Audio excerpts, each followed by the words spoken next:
di antara ilmu yang saya utarakan hari ini, sore ini, bahwa orang soleh sendiri itu sebetulnya nanti masih ditanya sama Allah tadi. Kenapa kamu nyembah saya? Karena ingin masuk surga. Kenapa kamu nyembah saya? Takut neraka.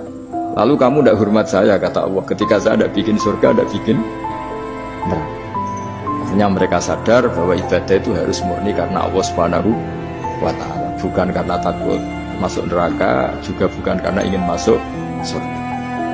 Ya, sama seperti kita mencintai anak kita, yaitu sebagai karena anak kita. Jangan karena anak kita ringkeng satu, anak kita kumplot, lalu terus kita membiarkan anak kita saat ada anak kelas.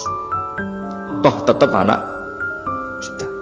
Saya mencintai suami saya karena dosen penghasilannya banyak, lalu suatu saat kalau ada masalah di PHK atau ada masalah terus tidak suami kan. Makanya di sini agama itu sangat menyarankan kesejatian. Jadi dia suami kita, dia anak kita, apapun kondisinya. Nah kira-kira gitulah, ikhlas itu kira-kira seperti itu. Jadi jangan sampai alasan-alasan yang bersifat materialistik itu yang menjadikan kita mencintai istri karena cantik, mencintai suami karena hasilnya besar. Suatu saat kalau itu berubah, kita akan masalah. Di sini agama menyarankan ikhlas, ikhlas, ikhlas. Makanya semua kitab di khazanah kita dimulai bab niat. Bab niat, niat itu begini, begini, begini. Sehingga ada seorang yang tanya, kenapa ahli surga masuk surga selamanya, padahal amalnya paling banter 80 tahun. Tetapi kenapa ahli neraka akhirnya masuk neraka sampai selamanya, padahal kalaupun dia bejat hanya 80 tahun. Itu dijawab oleh ulama-ulama. Orang mukmin itu berkomitmen akan iman andikan hidupnya selama-lamanya, sehingga dibalas dengan masuk surga selama-lamanya.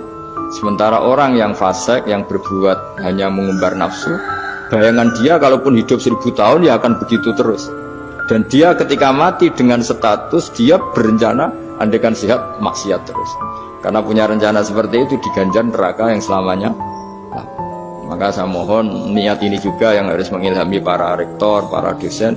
Andai kan sudah ada jabat pun tetap berkomitmen pada institusinya, pada yayasannya. Jangan kalau jabat serius, sekali tidak jabat malah ganggu. Itu nggak boleh. Harus. Saya sendiri juga gitu. Saya populer apa enggak, saya keren apa enggak, saya akan berkomitmen tetap mengkhidmati agama. Nah, dengan seperti itu berarti sudah biniyatin solihatin, punya niat yang